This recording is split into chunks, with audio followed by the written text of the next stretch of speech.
in. The famous statement doesn't really suit for this group because we know each other, except for one. Because what I usually like to say is, here we are together again for the first time. And here are a couple more people right here. Okay, great.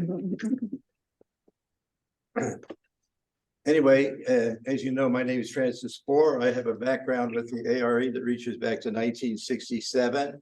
And I had a spiritual experience in that year where I inadvertently, if there is such a thing, ingested 10 packages of heavenly blue morning glory seeds.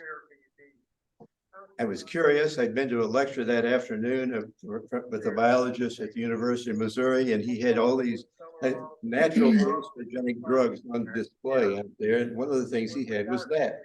My friend and I, who went to the grocery store, we were going to go over to his house to do cook some hamburger.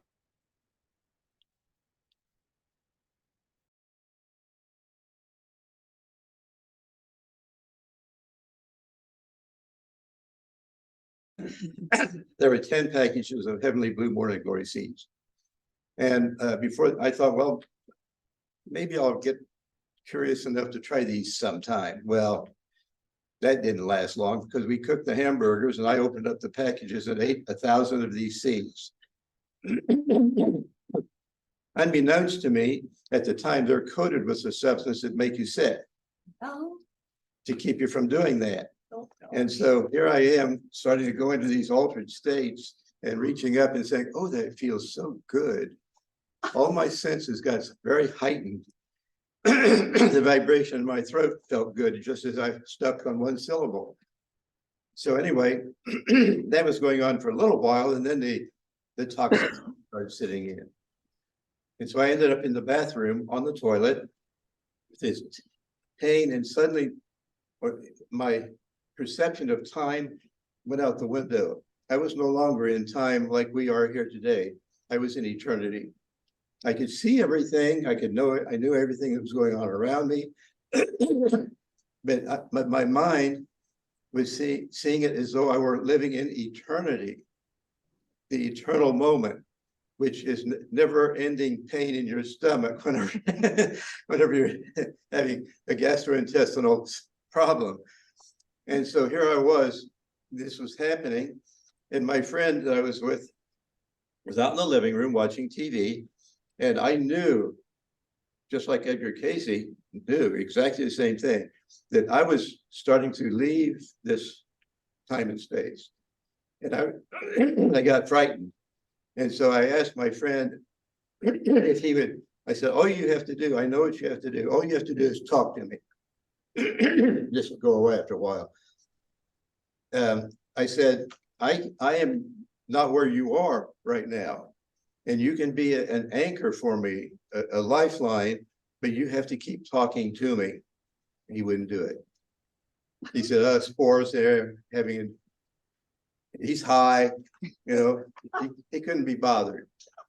So here I am lost in time, in eternity, and thinking I'm not going to get back to this reality. What am I going to do from what's going to happen? When suddenly this dark, enveloping, feminine, nurturing, healing, supporting energy surrounded me. It was dark, and it throws out all the concepts we have of black or darkness being evil, because in this case, it was the void. And it took me years to understand or even know about something called the void. And the void is something that is represented in the Catholic Church by the Black Madonna. The Black Madonna, it heals people from poison. And in Mexico City, there's a statue to the Black Madonna. In Eastern Europe, there are statues and devotions to the Black Madonna. So it took me a long time to realize that that was what had finally happened to me to help me. It saved me. It held me. And eventually I started kind of coming back to this reality. But that was just the beginning of really what happened. Because after that, I got back to my house and I took a hot bath, and then I went to bed. And as I was resting there, suddenly, like a flashbulb light went off in my brain. The Christ consciousness, the awareness that we think of as the light. And this light started putting together all of the fragments of thoughts and information that I had gathered in my life. And it was as though someone took a jigsaw puzzle box and threw all the pieces up in the air. And when they came down, they made the picture. So there's an integrative factor that happens that most of us miss in our lives. Cayce talked about the concept of oneness as being the most important thing. Always talk about oneness, oneness, oneness. And in my experience, also, I had an experience with that oneness. I was taken back to the beginnings of my soul's creation. And there at that beginning, I was made aware of things I knew then that I had forgotten. And one of the things I realized is that the only problem in the universe, there's just one. And in that particular case, it came to me to call it separateness. And thinking about that, I realized that, yes, that is the problem, because when you're separate, when you believe you're separate, you get scared, you get insecure, and you're going to do anything you can to protect yourself. You're going to try to build boundaries between you and other people.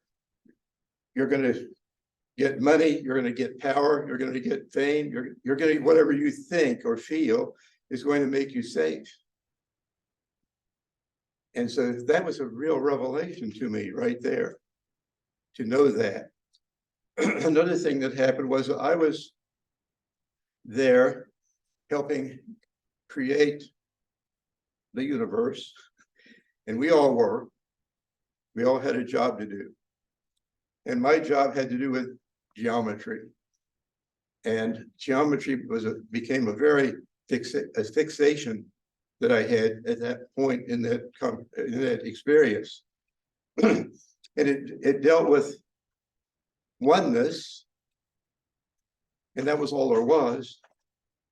And it took a long time, although time didn't exist, to even conceive of the fact that there might be something else besides oneness. So dimensions of consciousness started evolving. I realized that oneness could conceive of two-ness. May sound silly, but that's really what happened. And then two-ness made it a little easier eventually to realize that there is three-ness. And it went on from there. It got very fast. It's like learning a language. When you learn one language, it becomes easier to learn a second language, and the more languages you learn, you develop a method of being able to do that. So there I was fixating on geometry. And it turns out that geometry was one of my favorite classes in high school. A friend of mine and I worked every puzzle in the workbook in the class. There were options, nobody else maybe did it, but we enjoyed that, so we did that. And I want to mention to you right here about the magic of synchronicity. And my whole life has been one synchronistic adventure. Think about your own life. I can tell you many, many examples. In fact, being right here today and being in Virginia Beach is one of them. I've had what I consider to be 3 incarnations in this one body, and I'm going through a transition to a 4th one. And the 3rd one got me out here. I was taking a second master's degree in California at John F. Kennedy University, and I'd been out there 2 summers. And I was on a sabbatical, and I was going to go out to spend the whole year to study to finish that second MA. And I learned along the way that right here at ARE, which I'd been to many, many times, many, many years, that it was offering a seminar for 2 weeks right here that I could count for credit out there. And I hadn't been here for a few years at that time. And so I decided I wanted to come out here. I'd had pneumonia. I wanted to come out, get some colonics, get some healing. And so 2 days before I was going to come out here, and after 2 weeks to go to California, I woke up, and songs are part of my dream material. I woke up and I was singing East is East and West is West, and the wrong one I have chose, from the old movie Buttons and Bows. Not only that, but it was being sung to a song from Annie Get Your Gun called Doing What Doing What Comes Naturally. And I said, what is this? What's going on? This is not telling me what to choose. It's just saying I've chosen the wrong one. Well, I went to bed that night, and I was supposed to leave the next day to come out here. That morning I woke up, new song. You remember the song Run for the Roses about the Kentucky Derby? And part of the lyrics are, it's the chance of a lifetime in a lifetime of chance. It's high time you joined in the dance. And I get shivers when I tell you that, because what I did then was to say, this is not telling me what to do. And so since it's not, I'm going to follow my plan. So I got in my car the next day, came out here. At the end of 2 weeks, I was visiting some friends that live locally here. And one of them, the husband, was very interested in art. And being an art teacher, I went over to his house and I was giving him some advice. He was wanting me to guide him, mentor him. And as I was leaving, he said, Francis, couldn't you stay out here longer? I said, maybe I could. I was supposed to be out in California going to summer school, but I kind of like the idea of staying here. So I said, if it can work out, I'll try it. I got in my car, I drove over to here. Kathy Lamb was then the director of conference services, in providing workshops and things like that. She was walking across the parking lot as I was, and she said, Francis, do you know anybody who would be interested in babysitting in exchange for watching Mark and Mary Thurston's daughter? And I said, yes, I do. And she said, I thought so. She was a great believer in synchronicity too. So that's what I did. I ended up staying out here for the summer and not going to California then. Near the end of summer, I got a psychic reading from a lady. And she said, well, I see 2 doors in front of you. And if you don't go through the first door, you can go through the second one. It will open for you. A friend of mine that I had met by going to the Fellowship of the Inner Light, Jean Reeder, was a secretary at the art department at Tidewater Community College. And she told me that one of the art instructors who taught drawing, which was my specialty, was going on a sabbatical the next year. And I applied for the job. There were only 2 of us who applied. I did my interview. I was packed in my car. I drove back to Missouri because I needed to do that right then. And the next day I got the word they hired the other guy. In the meantime, I had quit my job. And so I gulped, said, okay. But in that meantime, also, while I was out here, during the time that I came back here, and that all worked out. A roommate materialized who was renting Charles Thomas's house a block away. And I was with Mark and Mary, but we were finishing that. And so I came to live with him, and so I was stuck. I had been doing a little bit of palm reading, of all things, at the Jewish mother at the time, and I also got trained by Jeannie Dodd Parrott to do massage. She was a student of Dr. Riley's. So Dr. Riley found out I was working to replace the guy that could no longer do that up here. And Nancy Nixon hired me to do massage. Well, Dr. Riley found out about it. And he said, no, this will never do. I have to train people personally. So he got in his car and drove down here, and he trained me over a weekend. But at first he said, I'm going to charge you X amount of money to do this. And I said, I've already paid for doing this training. And I said, no. And then an angel stepped in and paid half of what Dr. Riley was going to charge me. So I said, oh, well, okay. And that angel, as it turned out, turned to be Charles Thomas Cayce, which I didn't know for a long time. And it was interesting because one night Charles Thomas was out speaking, and he came into the airport, and I was the one that picked him up and took him home at Sandbridge. And on the way, he said, Francis, what would it take to get you to move to Virginia Beach? And I said, a job. So after I got trained by Dr. Riley, I could work up here, and I made a little bit of money doing massage. And that led to my additional career doing massage, which I was hired right when the school was first starting, because the director liked my work. And she said, I'll help you get through the school so that you can teach here. And that's what happened. So I taught at the Riley School for 12 years. In the meantime, Lynn always had a dream about having a membership magazine. So I was being interviewed about this mystical experience I told you about by Kitty Brittell, because it was in charge of the old ARE news sent out every month. And so I was in her office right up there, right next door to the offices that were to become Venture Inward magazine.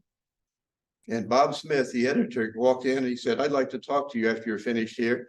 And we did. And he said, I'd like you to help me with starting this magazine. And I thought about it and I said, no, because I knew it was a dead end situation to be on the staff here at that time. And so that was that. Well, he came to my house a few weeks later and he said, Francis, I'd still like to talk to you about this. And an idea occurred and I said, okay, how will we do this? We'll give it a try for 3 months. And at the end of that 3 months, if either one of us decide it's not going to work, that's it. We never had that talk. I was art director of Venture Inward for 23 years. So anyway, all this is synchronicity. That's my whole point in this. And one of the most important things I think is to realize that, as Cayce said, no meeting happens by chance. And I also found during my teaching career, took me a long time to realize and to admit to this, but I had an advisee sitting in my office across from my desk one day, and I was telling her and advising her on some stuff. She was an advisee, and suddenly, as I was talking to her, my mind went totally blank. And I looked over at her, and she was kind of staring at the ceiling like this. She stopped telling me what to tell her. I was reading her on the unconscious level. And so that was the start of me having to finally realize and accept that I can do that. And that's what I do whenever I'm talking here today. I'm just letting it kind of roll. And I've got all kinds of things to tell you, and we don't have very much time to cover those. So I wanted to talk to you about, I have one, and they do help. Thank God for Ricola. But anyway, Edgar Cayce and his theory of the cosmos, his cosmology, is probably the best you can find. Herb Currier, who was one of the best teachers here ever, when he moved here from Texas, he had 3 pictures in his office: Sigmund Freud, Carl Jung, and Edgar Cayce. Gradually, Sigmund Freud's pictures disappeared. Then Carl Jung's picture disappeared. And then what was left was Edgar Cayce. And when Herb left here, he started his own church version of this with everything he knew about Cayce in Scottsdale, Arizona. So anyway, the cosmology starts out with the law of one. Cayce said, oneness, oneness, oneness. Always talk about or preach oneness. That's the first psalm. Hear, O Israel, the Lord thy God is one. You know who wrote that psalm? David's assistant, King David, named Asaph. Asaph was one of Jesus's incarnations. He wrote the Psalms. And Cayce, you know, had a real devotion to Jesus, the Christ. And that Christ is this, and I'm going to now give you a kind of more of a background, the way I think of things. What exists in the universe? Really, what is the foundation of the universe that exists? And I call that energy, means spirit. But physicists study the energy, and they don't put any more to it than it's kind of a mechanistic thing that somehow came into being. They overlook that energy has consciousness. And that consciousness is called the Christ consciousness. It's the awareness of everything in the universe, every blade of grass that is recorded in time and space on the Akashic records. And so Cayce said that this colossal consciousness, this colossal beingness grew lonely. Can you believe that? It grew lonely because it's all it was, all there was. And so he said, God created man in order to become companions, co-creators with God. Now, what did God have to work with? Only itself, only its own energy. So it had to take its own energy and rip part of it out of itself, in a sense, and individuate it and make souls out of it, and that's us. So we are star seeds. We are bits of God. As Cayce said, you know, we're here having experiences in this universe to learn how to use our free wills, because God knew that you don't have slaves as friends. He had to give us free will. And so God loves us no matter what we do. God will never punish us. God just sits there loving us. Well, how does that work? Is there no justice? God's smarter than we are. He's a lot smarter than fundamentalists because God set up the law of compensation, the law of karma. And that's an educational teaching system. That's what it is. That's all it is. It's to give us every opportunity, whenever we make our choices, to experience what we chose ourselves. And when we die, you've heard about the life review that people have. Everything flashed before my eyes. That's where you get your comeuppance, folks. Anything you've done, you experience to the iota, the jot, the tittle, as it's called. You are going to experience everything you have done to other people. Good or bad, you'll have the high points and you'll have the low, but it's a teaching thing. Because on the soul level, just as I sat in pain in that bathroom and seeing the toilet paper roll right in front of me, I said, that may as well be all the way across eternity, because it's not within me. I'm seeing it out there. And like the Beatles song, the love you take is equal to the love you make. So we have to, we can't just do things vicariously. We have to have the experience in our soul. So here we are, star seeds, growing, learning. God's got all eternity for us to learn how to be companions with him, how to choose God's will. And the perfect example of that is Jesus in the Garden of Gethsemane.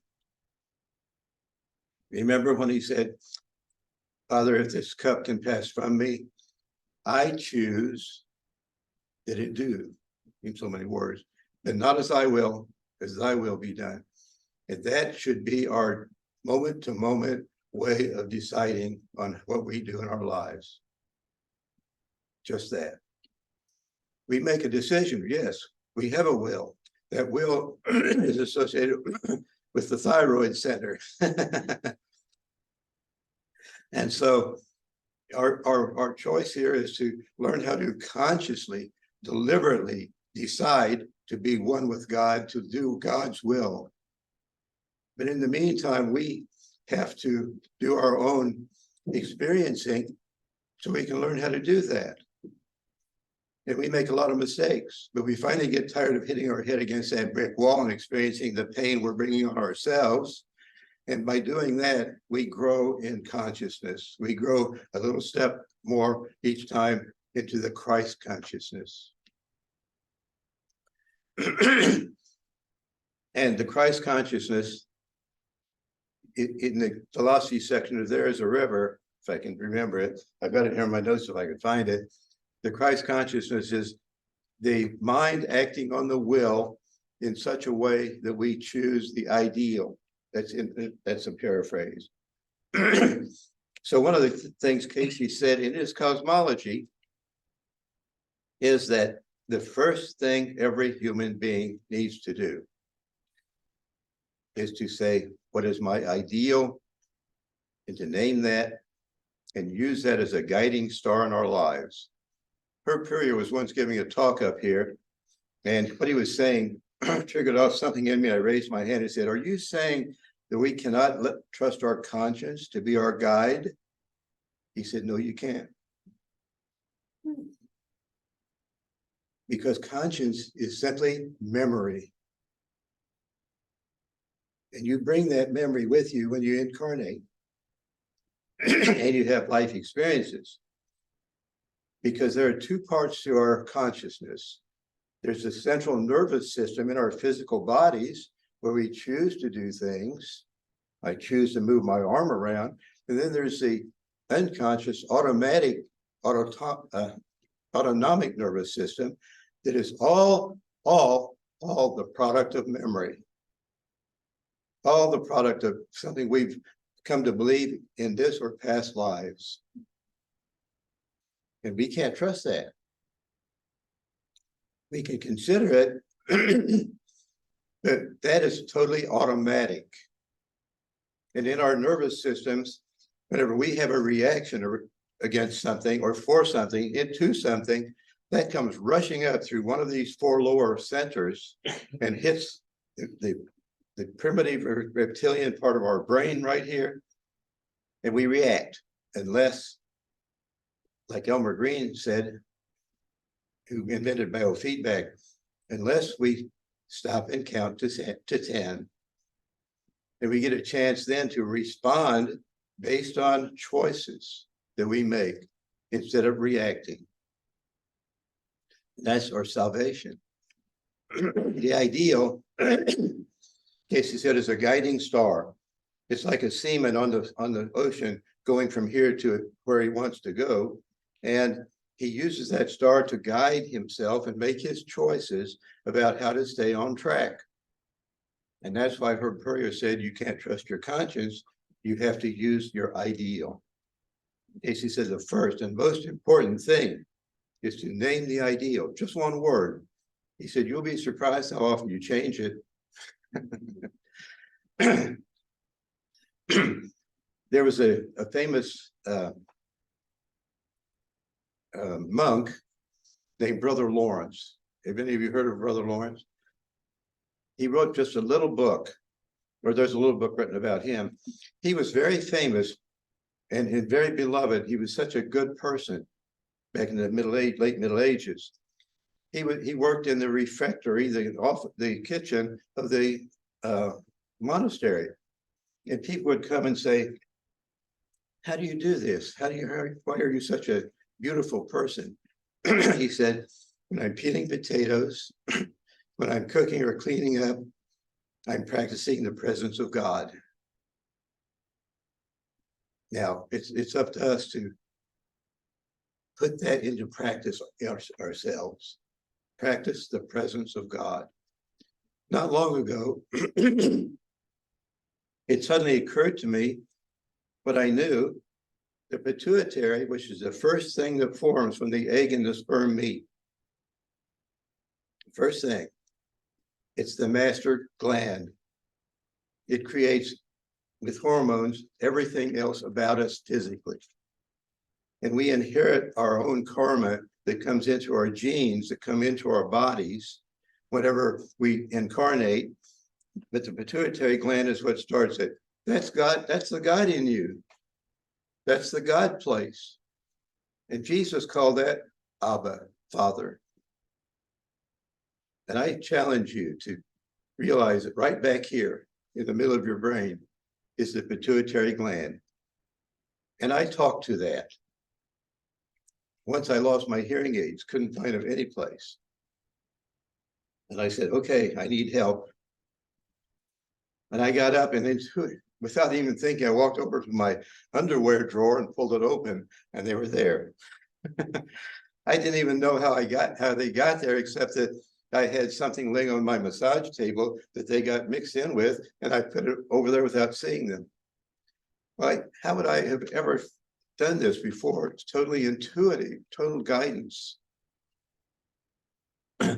Now, this is the great I am. This is beingness. I had a larger version of this, which I can't find, but if somebody will help, we'll pass these out. Here's one you can, a version of it you can take yourself. You want to help pass it out? And I've got more of them in case there aren't enough there. So this is the great I am right here. This is God. It's God. It's your creator. And you can make contact with that. Jesus did all the time. He taught us to do that.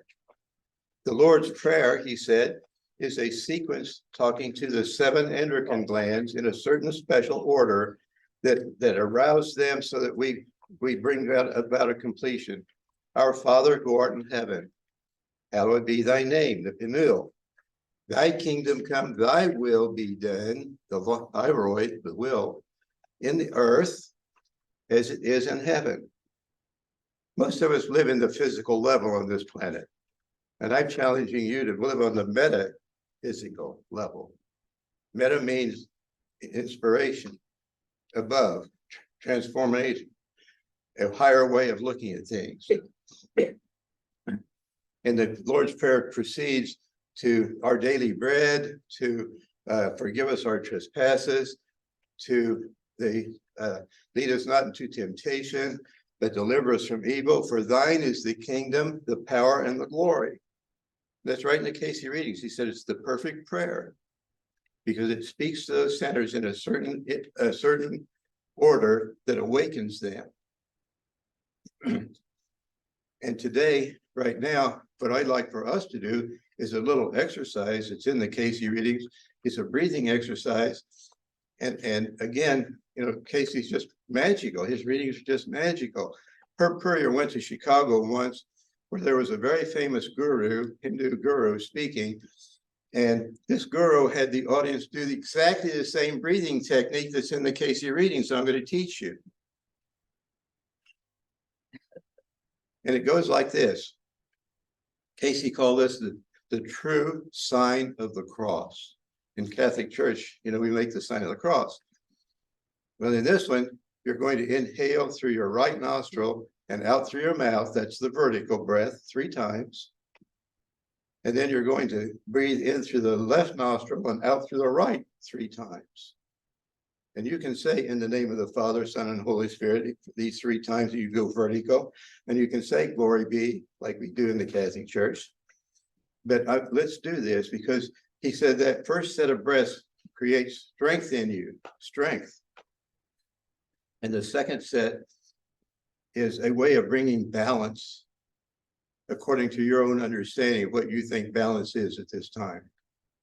So let's do that together. And I rest my finger up here just because it's easier to close my nostrils and such.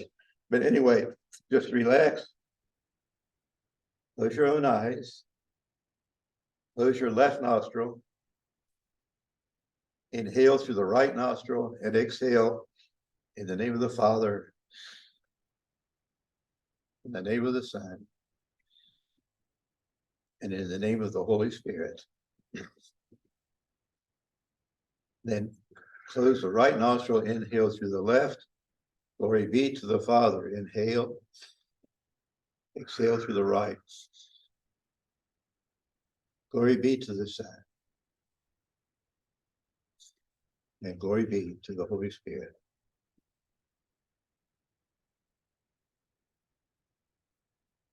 And that's a quick and easy way of bringing you to a certain kind of attunement. I wanted to go back and talk about the fact that this is I am in us.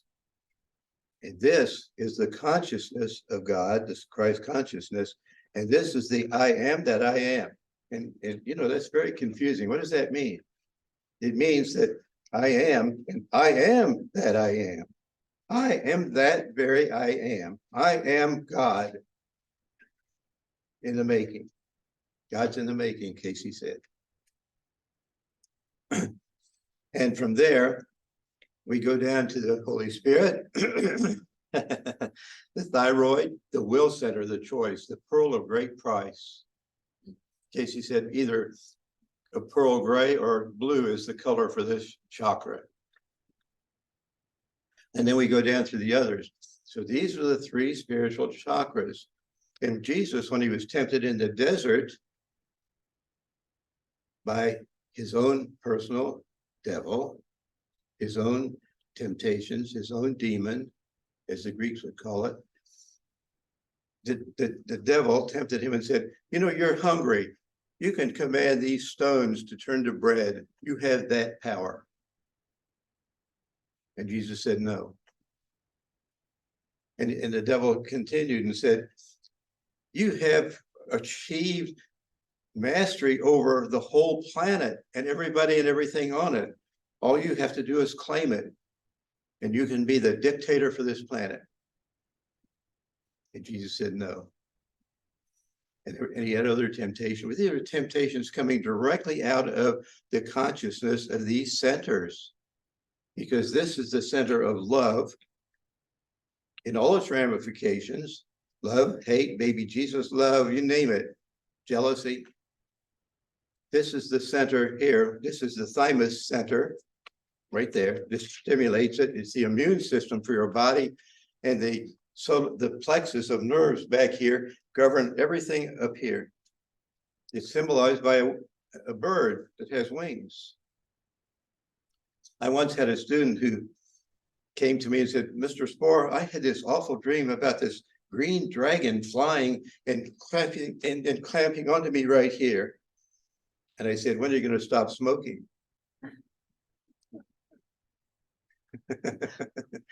The color green, a flying being, grabbing her right around this area. Seems to me 2 and 2 made 4. Down here we have the solar plexus. This is the real masculine center of the body. Yellow is really the true color for males. Blue is female. The Blessed Virgin's icon color is blue. We got it all screwed up. Anyway, this is the power center of the body. The adrenals and the adrenaline is so powerful in what it does that a young woman with her baby in the car, locked in the car after a car wreck or something, can lift that car up. It's amazingly powerful when adrenaline gets going. That's why before athletic games, they get all hopped up. They're hopping up the sympathetic nervous system. And then we have the creative center down below here, which can be, Cayce said, it's a two-way door. It's like a swinging door on a tavern. And the power of the Kundalini can arise to this center, and there we have to make a choice. Are we going to send it back down to the root center where we're concerned about our well-being, a place to live, with food, with procreation. Or if we open it this way, Cayce, there's a literal connection between this center and the pineal in the brain. And we can choose to do something creative with it. So this is, Cayce is amazing. It's talking about all these kinds of things that help us to understand ourselves. Now, I'd like to talk, the central nervous system is voluntary. I mentioned that already. The other half of that is called the autonomic nervous system. It's automatic. It runs your body whether you know about it or not. It's just running. And so that's the nervous system that is programmable and keeps doing what it's trained to do. When you're born with that system in a certain state that is suitable just for you because of your karma. And I like to think of that as ROM memory in a computer. ROM memory is the programming you can't get to. It's inviolable. But on a day-to-day basis, what happens when we're doing our computer? It gets screwed up, it starts acting funny. What do? Turn it off and back on, and that's called RAM memory. What does that? And so it goes back to its default settings on the ROM level. So what we're trying to do here in this planet is to get rid of the overlay of RAM memory that we've accumulated since we've been born, get back at least to ROM memory, and then take that into Christ consciousness, because the Christ consciousness is the ideal operating system for our whole being. So you each have your own ROM memory system. It's overlaid with all kinds of stuff. As a massage therapist, I'm trained in sports massage, and they have two wonderful methods of getting rid of the RAM memory crap. And one of them is called trigger point work, because it presses on the nerves that are causing electrical impulses to go into the muscle fibers that are causing you constrictions, which are causing pain. And when you push on that nerve that's guiding that process, the nerve starts saying, oh, I don't like this. I'm going to let go of this. I'm going to escape this. It starts letting go. It erases the RAM memory. And the other method is a simple stretching. It's called an isometric stretch. That's an active stretch, not a passive. When you see people in the gym, they go like this. Do this. Push back. That activates the nerve that is causing the problem, and it starts letting go. And I can't tell you how many people I've helped with sciatica, carpal tunnel, tennis elbow, with bad backs, with plantar fasciitis. And these two methods work better than any others I've ever discovered, because they're talking to the problem. They're working with the problem. They're not putting a Band-Aid on it and giving an operation for carpal tunnel. In fact, you just go right up here and work where it's painful, because these 5 muscles here are what open your hand. And these 5 muscles down here are what close it. And I see these people with these awful scars here. They operate down here. There's no point in doing that, at least not as a first attempt. Do the least invasive stuff and see if that works. Now, that autonomic nervous system is divided itself into 2 parts. I mentioned already, the sympathetic and the parasympathetic. The sympathetic has sympathy for you. And it's what we call the fight or flight. It gets you ready, makes you alert. Adrenaline flows, fight or flight. But that's very wearing on the body. Have you ever been to a movie where it's adrenaline flowing the whole time and you're going, when you get out of there, it wears you out. So the parasympathetic system's purpose is to give you rest and digest. So when you meditate, you're going into the parasympathetic nervous system and trying to relax it so that, as Cayce said, prayer is talking to God, but meditation is listening to the reply. So he's saying, shut up. Stop talking. Stop talking to yourself. And he gave us he said, it's very important to have intention because you're building whatever you're considering when you meditate. And if you're using a mantra, a chant, or whatever, and you don't know what it means and what it's building in you, that's what you're building, nothing. There was a psychic named Ray Stanford that Hugh Lynn Cayce really liked. He was a wonderful psychic. I was scheduled to have a reading with him back in 1968. He stopped doing readings just before he got to mine. Anyway, he said something very interesting. He said, there are those who will have a spiritual experience, and once is enough. It awakens them to what they were seeking by doing that intuitively anyway. But he also said, recreational drugs destroy your individuality. He said, it's like returning the pancake to its batter.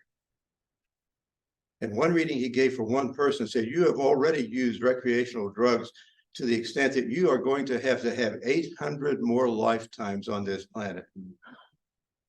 The process of individuation, as Carl Jung called it, is what we're headed for, to become self-actualized, to become one with what we're supposed to be doing. We're growing. We're not supposed to be devolving and coming apart at the seams. So our nervous systems have everything to do with that. The consciousness in each one of these centers here sends out impulses right up the spine, hits you right here at the limbic reptilian brain, and you want to react. I said that already. But what we want to do is to respond, stop, think, pray. What is my ideal? How can I respond to this in a way that's in harmony with my ideal? So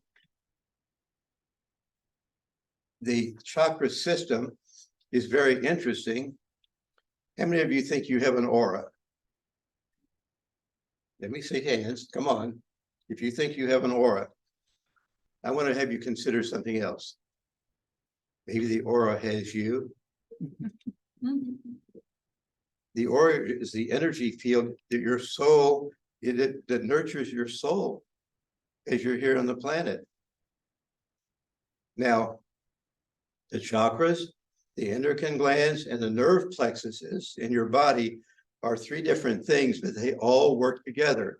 And as Herb Puryear is taught, they are transducers of energy. The chakras are on the energy level. They create us. We have this aura that is on that handout I gave you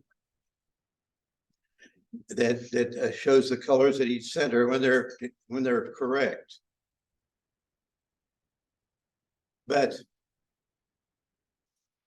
the chakras feed energy into the endocrine glands, and the endocrine glands are the ductless glands. The hormones are secreted, and remember, they created your body, starting with the pituitary, with God in you. And then the nerve plexuses are on the spine. Cayce talked about these all the time. There's a brachial plexus that governs our arm. Brachia means branches, like limbs, like a tree. So it's called the brachial plexus. We have the solar plexus, the sun plexus, and that has more nerve endings in it any place except inside your brain. It's the largest. In terms of archetypes, this is the king of the jungle, the king of beasts, the lion center, Leo. That's all associated, as you'll see on your chart there, with this center. Have you ever thought about the Wizard of Oz as a spiritual teaching, or Snow White and the Seven Dwarfs? They are. They're exactly a teaching myth to teach you about your soul and its journey through the earth. Who did Dorothy meet to accompany her trying to get back to oneness with Auntie M, Ohm, in Kansas? Who was here? What did one of her people want here? A heart. A heart. The Tin Woodman was frozen. What was here? The Cowardly Lion. Seeking courage, strength to hold on to his commitments and not be a coward. And what do we have here?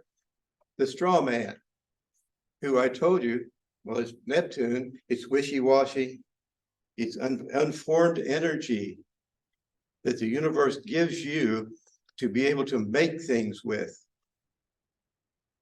And the straw man needed a brain, the pineal. And then we have Toto, who's in the dark, down here at the root center, who helped actually save them because he exposed the wizard for what he was, just a wizard. I won't go into Snow White, but the seven dwarfs each represent one of the seven centers. And that whole story is about the soul in the earth being attacked by the ego, the wicked queen, and having to escape.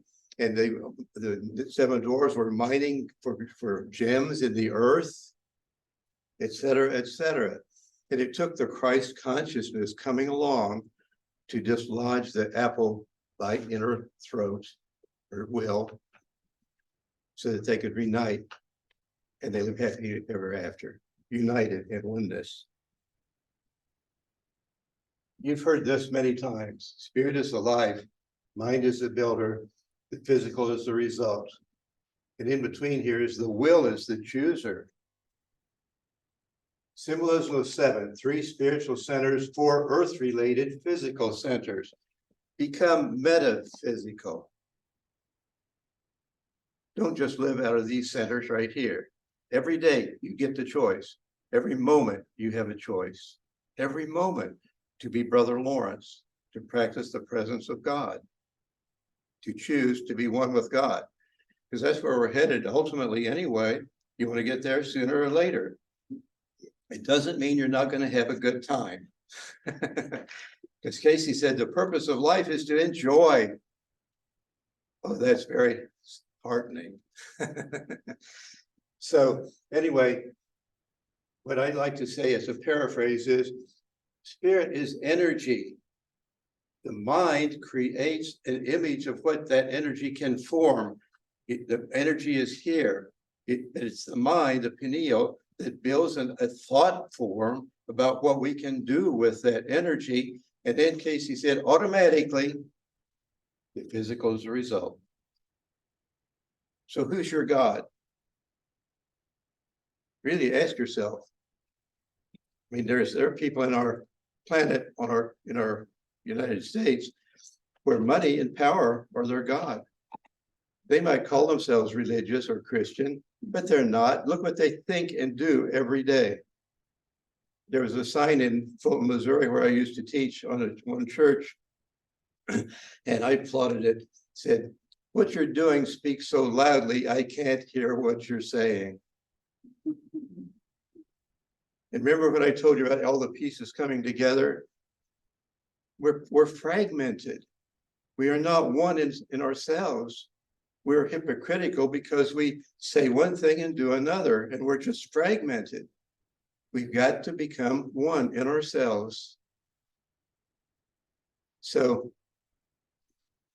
I hope that what we've been talking about today all comes together for you. It's taken me many years to take the physical, mental, spiritual, and emotional and try to put it into a talk like this. I've tried many times. It's like a puppy dog that chases its tail over here, and then you come back to here and here and here. That's the only way you can manage it. It's your intuition that puts it all together. I don't know if you know, but the right brain functions hundreds of times faster than the left brain. And that's why some kids people are hyperactive, because the brain speeds don't match. So they give them speed to speed up the left brain to match the right brain. And I don't know what the cure for that is besides the way they're treated, but it's important to realize that we have this dichotomy in us, and it's very important that you practice, because everything you do and do over and over and over, like a basketball player practicing hours and hours, that builds it into your intuition, builds it into the unconscious, where the memory is, the muscle memory, the body mind. And so that body mind can, as you're running down the basketball court, you're not going to say, now I'm going to put one foot in front of the other, and at the same time, I'm going to take this ball and dribble. No.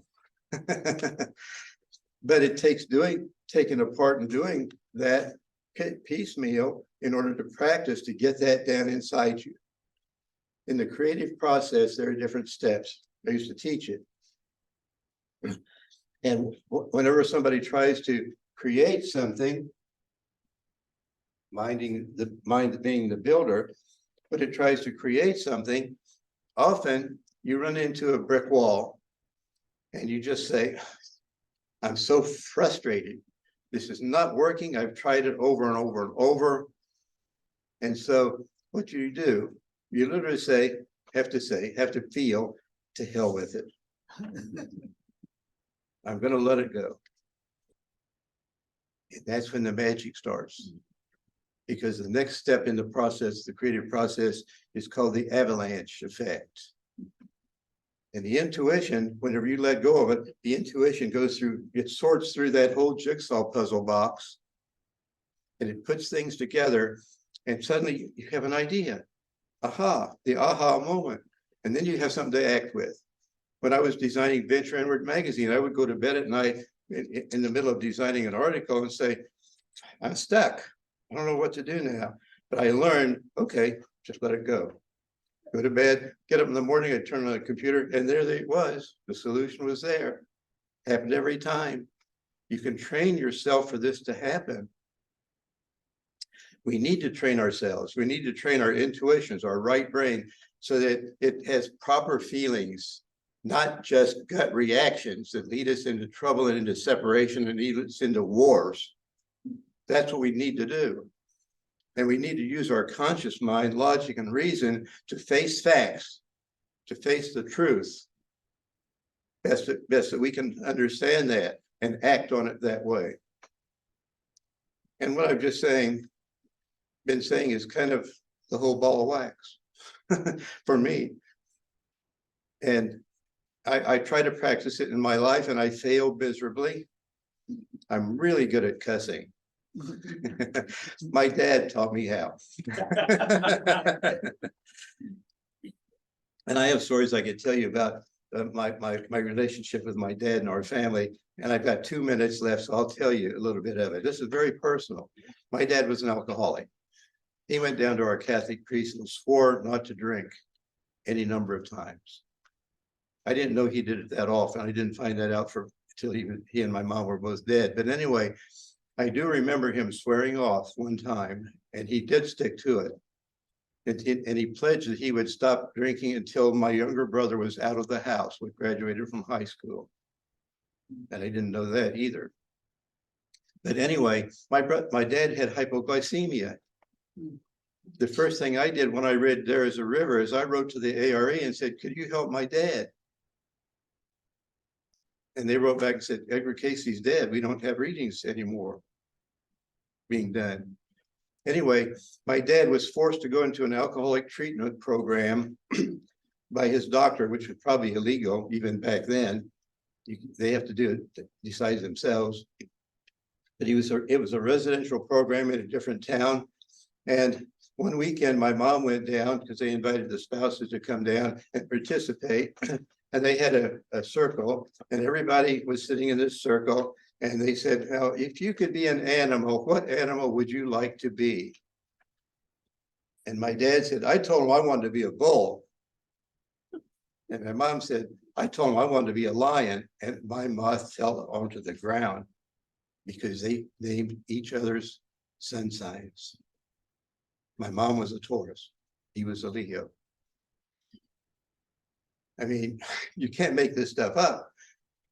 Anyway, he also said, if I had known what this was going to be like, I would have done this years ago. An interesting thing happened. On their last night there, they had a what's called a cup hanging ceremony, symbolic ritual. After they did that, in the middle of the night, he had a stroke. And thereafter, he acted drunk all the time. This is the power of the unconscious mind and of the memory of what you built inside you. His parents were Croatians. He was raised to be theirs. You know, he had to give them money even after he was married. They expected him to give them his salary, working in the coal mine, manual labor. And they lived right across from my grandparents, who let them, or rented, I don't know if they rented or let them live in the house, but they had a milk cow and they would not give my mother milk for my two older brothers. They threw it out. And my mom had to go to the local little grocery store in the neighborhood, and the lady there felt so sorry for her, she'd give them milk. Now, this is all karma. This is all how we treat each other when we don't stop and think, when we get past our emotions and try to really apply what's right, what's good, for the best good of all, including yourself. So thank you for being here. Thank you. Thank you. Thank you. What was the name of this lecture? What's that? What was the name of the lecture? This one, Yes. Edgar Cayce's Theory of Everything. You did really well in that word. And also, I didn't really get to tell you about this, but this is a summary of how the mind works. And I went through this, but I didn't really tell you. This is God consciousness up here, and it filters down here. It becomes more personalized according to our own background. This is us here today, and we look out into the world, or we look back into our unconscious.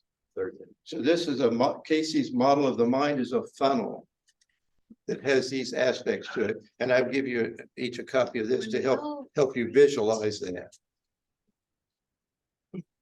Thank you. This is awesome. Oh, you get to Say superior. you get to critique me. Obviously, I did pencils down. What's that? And pencils, pens, and this. I'll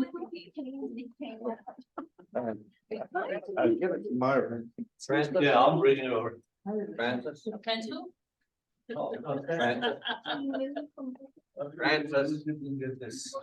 Francis. What's that? Yes. And I get this direction. Books. But that Live across the street in the reading endocrine gland. for a long, long time. Yes. Burn.